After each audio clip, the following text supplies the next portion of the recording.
Welcome back, everyone, to OpenLine, talking with Barbara Boone McGinnis with Takacs McGinnis, elder care law. Questions you may have about caring for a loved one as they get older. How do you plan for that financially? What are some of the things you can do? We were talking to Annette right before we went to break, and we were trying to piece together what Annette was saying, but I think now we're ready. Are you ready, Annette? I am. All right, go right ahead. Okay, we are married. All right. And I just want to know, where do I stand? Because he's on a pension. I mean, he's not on a pension, but he's disability. And I have a handicapped daughter that's disabled, and I'm taking care of him. That I've been taking ever since we've been together. And I just want to know, what kind of legal standing do I have? What do I need to do? About what? Is he not in good shape right now? No, he's in a facility, a nursing facility for rehab, and I don't know what to do. I don't know what to do. About what?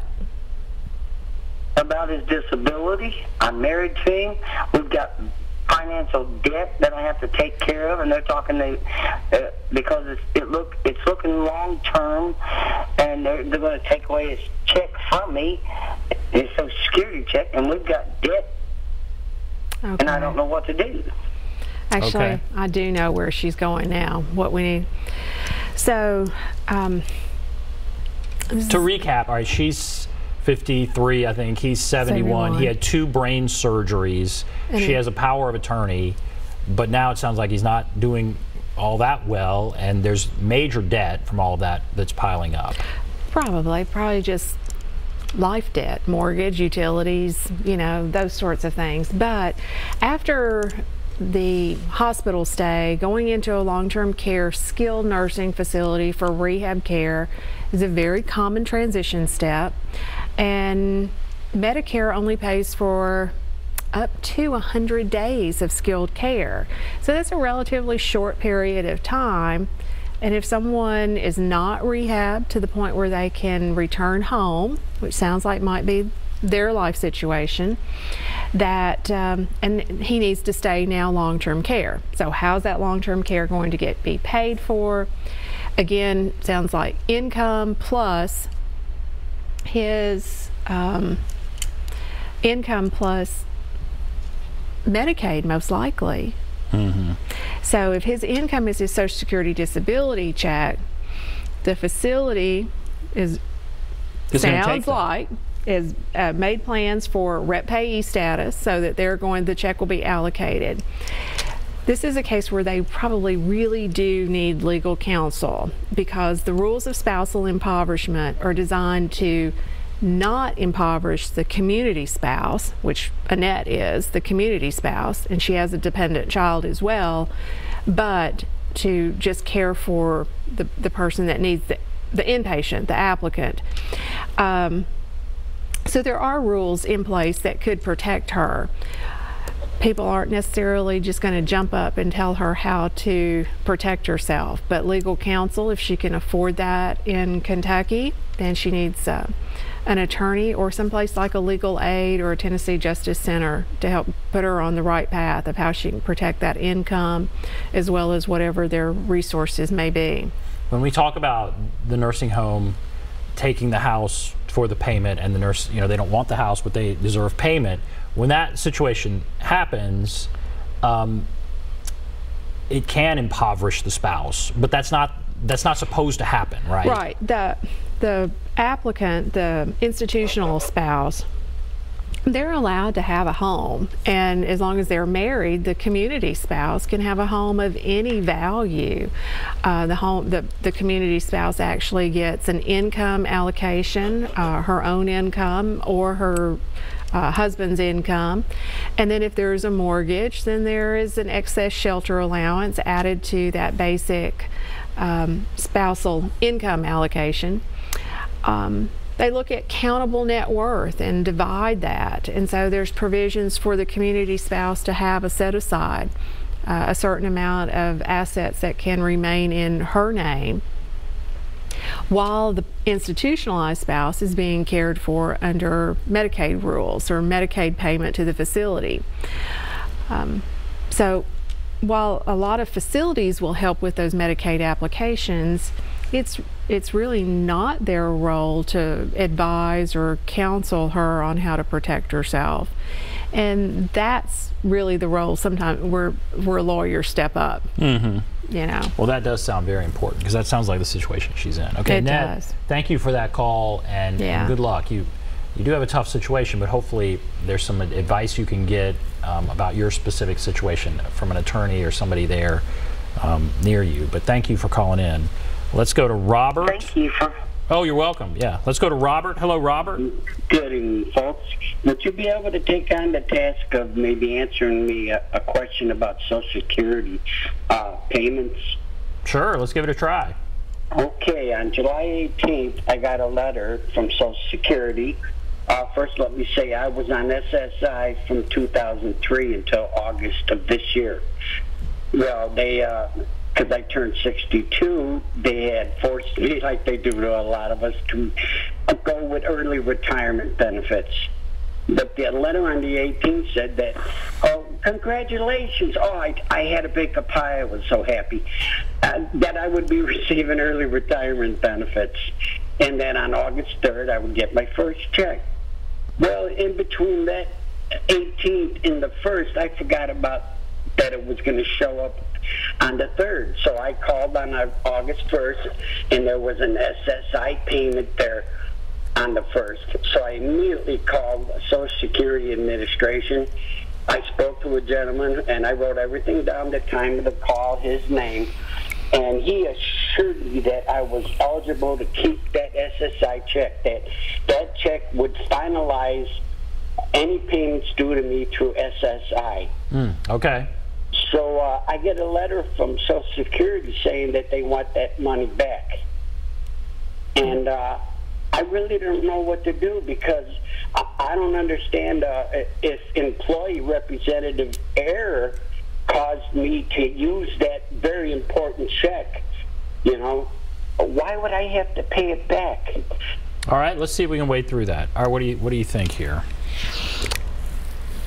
Well, Social Security is confusing, and the Social Security representatives that I've encountered are often very, very nice, try to be helpful people. Sometimes they get their own rules confused. So anytime that we have a question about Social Security payments, there is an appeal process in that letter, in that documentation. There are routes that he can appeal. Employee misrepresentation, I'm afraid, is just not going to be a very solid argument. It kind of falls under that, well, it's not fair kind of thing. And does that mean you shouldn't trust them when you ask? I mean, it sounds like he did some of the right things. He did absolutely the right things. He took the employee's name and wrote down the time of the call and all that. You know, you're not going to get 2 Social Security checks in 1 month. Okay. You know, there'd be an offset. So look at the documentation of your August communication. They're going to make a plan for how those the overpayment can be recouped. They will adjust your future check to recoup that, and probably stretch it out over a month or 2 to recoup that. It is most unfortunate. Maybe it can be stretched out in a way that would make it a little less painful. All right, sorry about that, Robert. Yeah. Thank you for the call. Let's go to Terry. Hello, Terry. Yes. Go right ahead. Hey, I'm 60 years old, and I get SSI check. I'm fixing to get a small inheritance from my dad. Is there any way I can put it like in a trust fund where I wouldn't lose my SSI? Yes, actually, we can talk about that.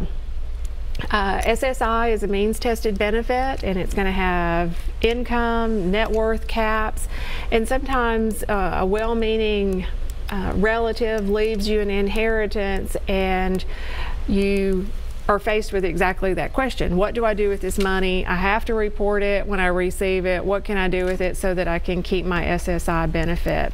There are special need trusts or supplemental need trusts for people 65 and younger that can be used to actually protect that money, to be used for his special or supplemental needs.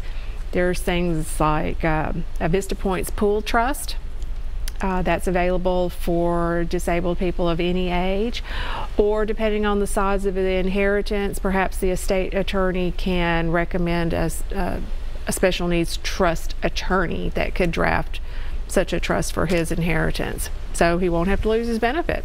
All right, very good. Thank you. Good question, Terry. Let's go to Sharon. Hello, Sharon.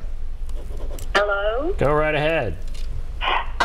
Yes, these benefits and things you've been talking about, do you have to be on Medicaid in order to get any of those benefits? I'm on Medicare, but I'm experiencing a lot of health changes lately, and I'm finding it difficult to live. How, you know, if you're not on Medicaid, do you get any of these benefits? Okay. Okay. So Medicare is a federal insurance program designed for people that are either age 65 or greater. You've paid in, we've all paid in as employees that they take the Medicare tax out of our check, so we get that when we turn 65. The only time you get Medicare is if you're younger than that, is if you're on disability. So if you've been on a Social Security disability recipient for greater than 2 years, then you qualify for Medicare. But Medicare is just an insurance. There's Part A that's going to cover things like the places that we receive care. Hospitals, long-term care facilities, as long as we're doing the skilled coverage thing, acute rehab facilities. Part B pays for providers, doctors, nurse practitioners, some outpatient tests. Part D is a prescription or a drug plan. None of that is designed to pay for long-term care. It pays a small home health benefit for skilled services to come home, but nothing like custodial care in the home or in an institution. So those benefits are not going to be provided for Medicare recipients, if that's what Sharon's talking about. Okay. All right. All right. Thank you for that. Let's take another call before we get. Let's go to Brian. Hello.